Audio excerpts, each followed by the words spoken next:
Yo guys, what's good? My name's Froakies14 and I am your host of the weekly recap for CPC off-season. We have now officially hit Phase 2 and I'm very hyped to bring you some high quality games that are really close and just good battlers up against good battlers. So now that we're in Phase 2, the people left are Turkey, Hiker, A12, Techno, Johnny, Lejon, Jake and Rob. So 8 really good battlers. So in this, I think only 2 go through, so every match is vital. If you do drop one early, it's going to be really hard to make the next stage. So everybody is going flat out to win, and yeah, it's just going to be a really good spectacle for the league. So we won't waste any more time. We'll get into it. Yeah, just really looking forward to it. Let's get into it. So the first match we had Johnny up against Hiker.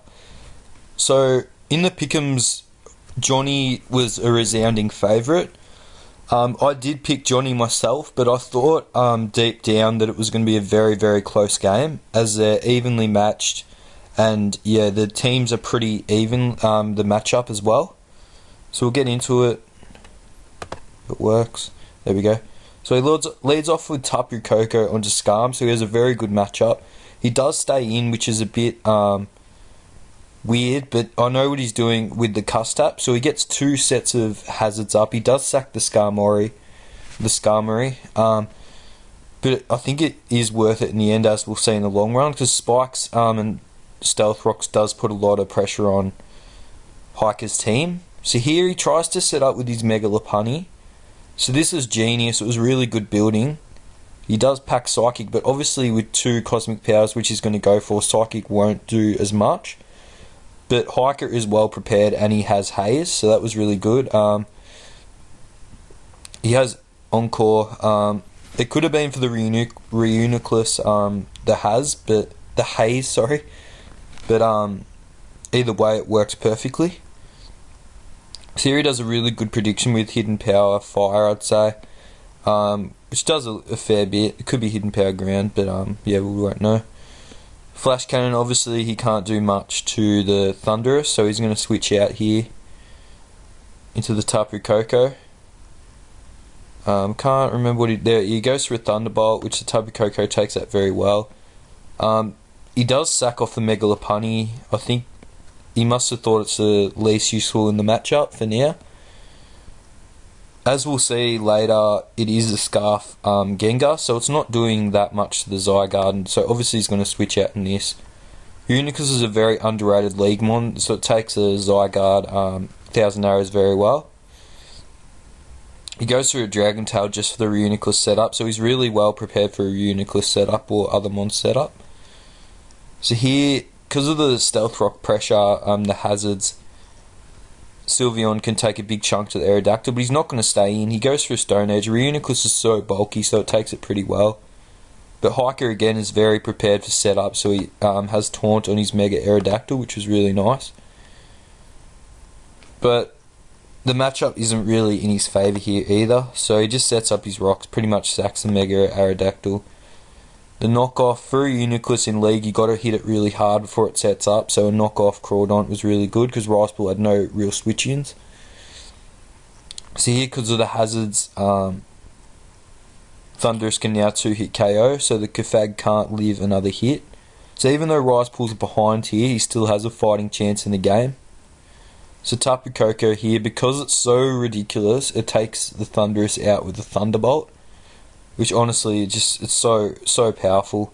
But it is Scarf Gengar, so he can't really switch out because of the hazards, and Tapu Koko goes down.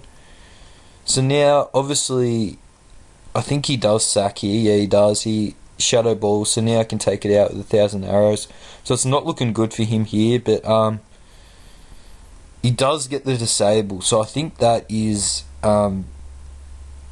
very, very vital in this game, because he could have 1000 Arrows, he could have put a bit of pressure on the Sylveon, but now he can't use it, so he can't really do anything, so Sylveon just gets a free kill, and the game is back on.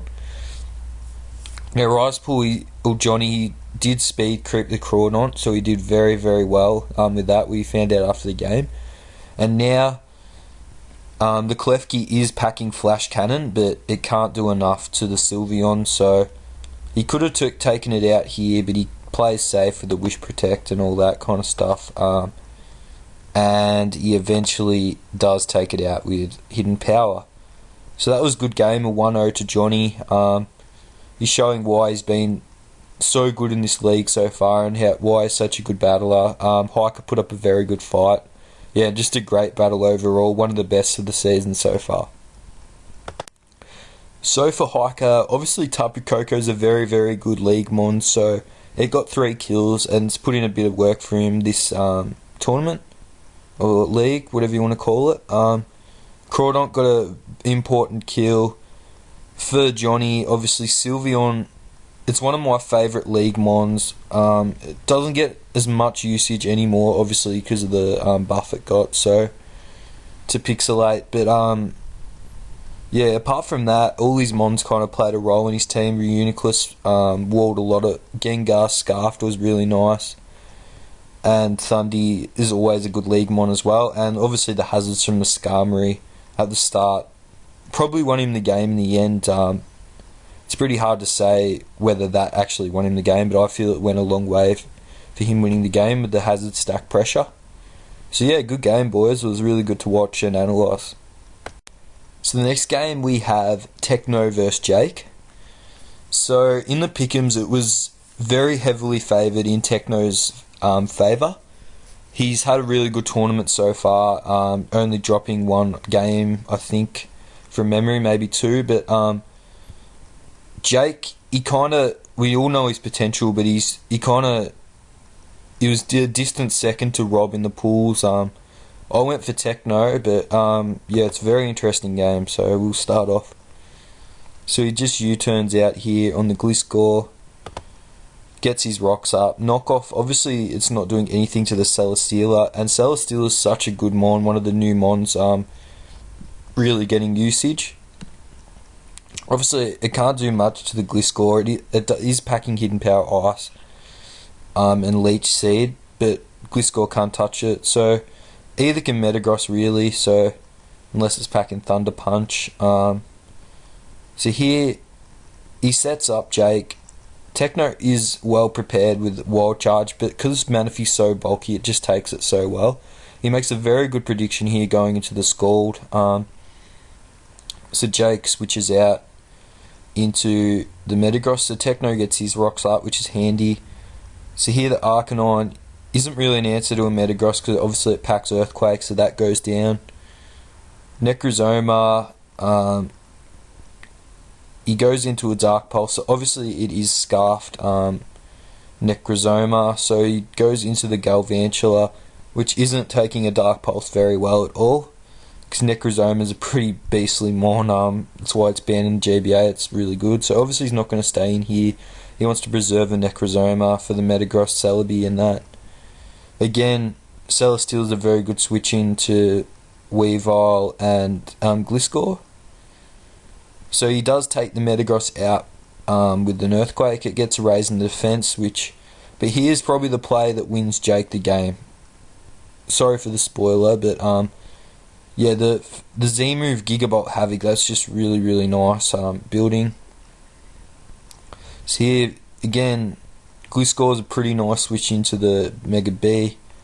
So here, he switches out into his Celebi. He goes through a Dark Pulse, doesn't quite kill, but obviously can take it out in the next turn. And again, Weavile, I think he Ice Shards here, does he? Can't remember. Oh no, Swords Dance here, sorry. Yeah, and that's GG. Nothing's taking a hit, even with the Archie-Berry. Yeah, Togekiss isn't living. Cradily, I don't even know how to say that. Isn't taking anything, and obviously Ice Shard can take the Mega B out. So Techno went from a really good position to just losing, because obviously he can take it out with an Ice Shard here too.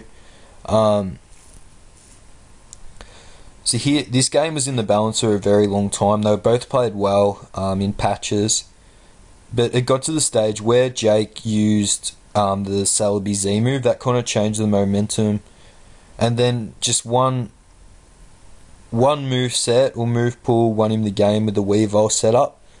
Because if Weavile wasn't set up, it probably didn't sweep it, but because he was packing Swords Dance, that was the difference, giving it the extra power to take out Techno's team.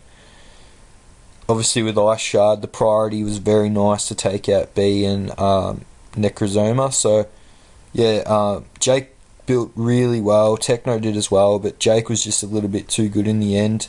But again, it was a very good battle, which is the norm for this round.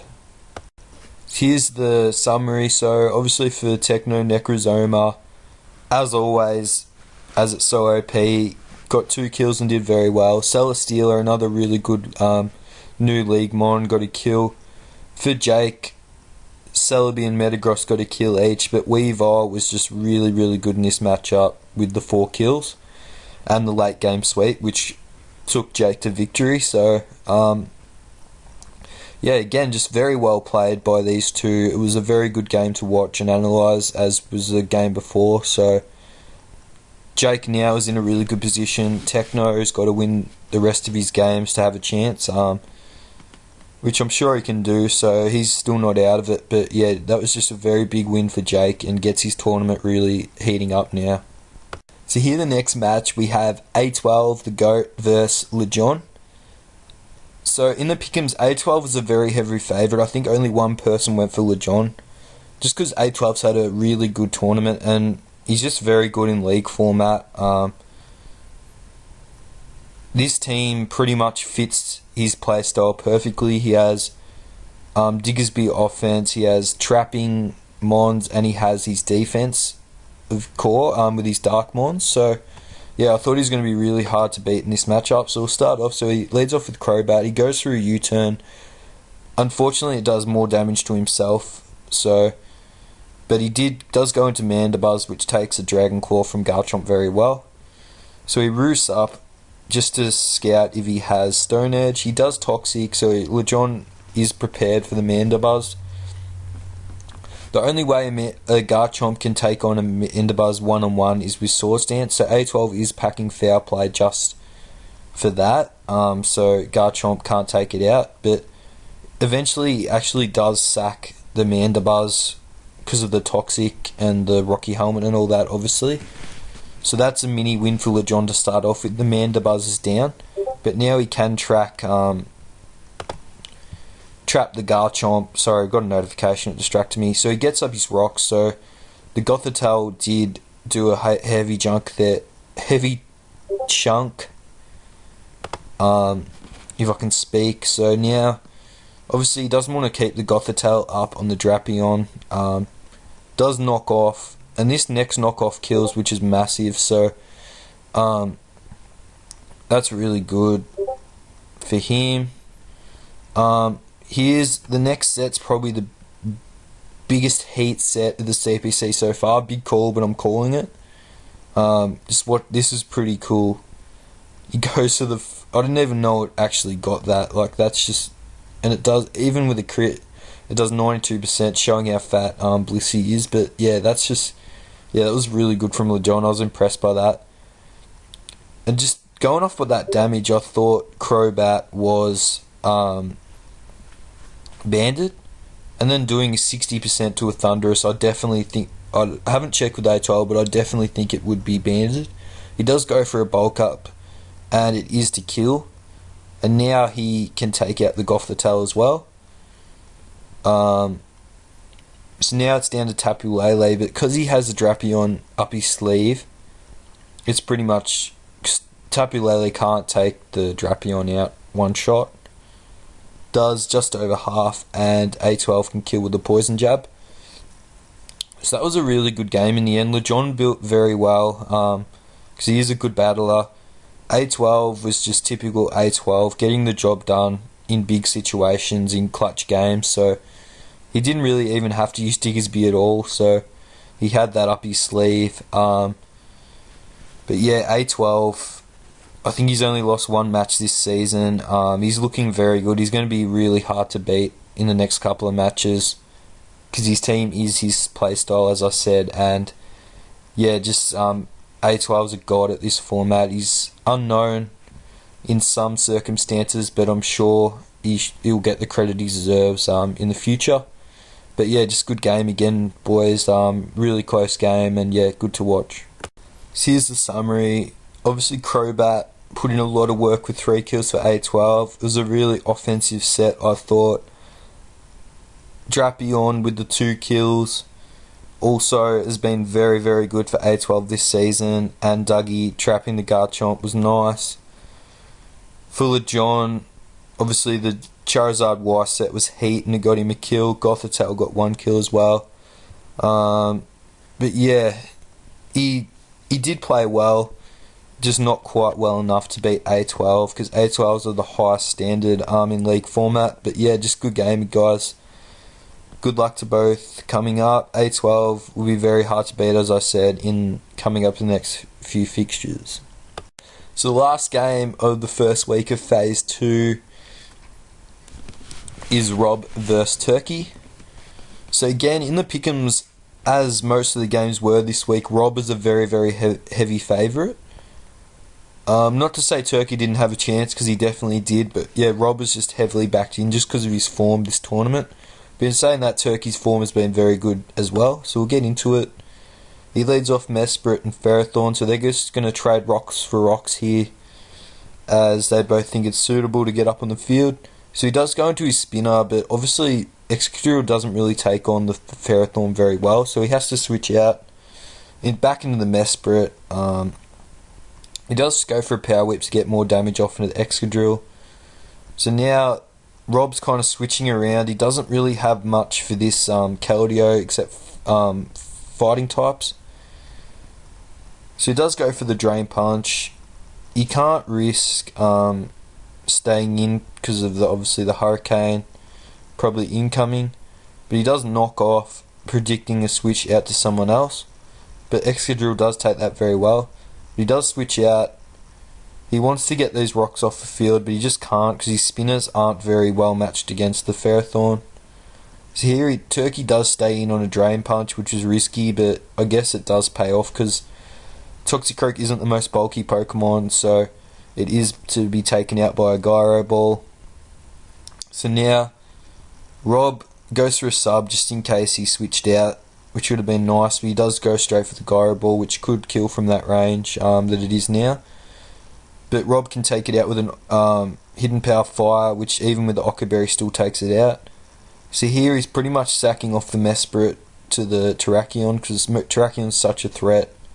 He does miss the Stone Edge though, which lets Rob get 69, pretty much 70% of damage off on it. So he switches out here, because obviously the Tauntaun can take anything the Mesprit can throw at it. He knocks off. Even the Spadef drop and Thunderbolt's super effective, it only does 30%. He U-turns, but unfortunately for Turkey's sake, he does live on 1%. So the Kingdra has to take 36% of damage. So here, Tentacruel's only real switch into a Kingdra. Even with Life Orb, it's not doing the greatest amount. So he gets up. He predicts with the Hidden Power Electric, I'm pretty sure, and it just doesn't quite take it out, but he can outspeed and take out the Pelipper. Now the Kingdra will come in, but it still can't take out the Tentacruel, only doing 36 again, and the Tentacruel can take it out. But now Katana, I'm pretty sure, comes in. So Rob, he Swords Dance up. This is pretty much the game here. Rob misses a Hydro Pump. I'm not sure if that will kill. Obviously Katana's Spadef is total crap. It's not bulky on that side at all. Rain was up, so the Hydro Pump's boosted. I'm not 100% sure, but I do think that would take out the Katana. Even though it is grass type, but yeah, again, I'm not 100% sure, so don't quote me on that. But either way, it was very big in this matchup, because now Katana can just sweep whole Rob's team. So Rob had this under control, but now it's just gone because Katana, even with the speed boost, can just take out the team.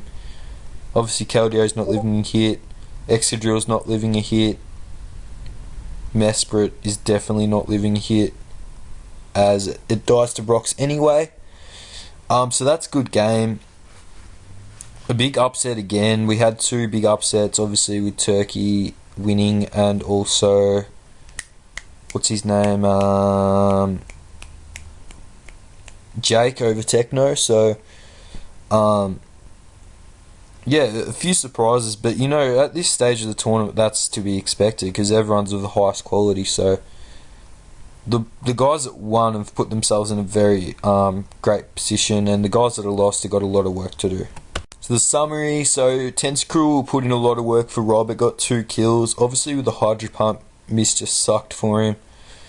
Mega Sceptile was always a threatening one. It got the 1 kill. For Turkey, Ferrothorn got the 1 kill. It was pretty good in this matchup. It walled a lot of Rob's mons. But obviously the main factor in this game was Katana.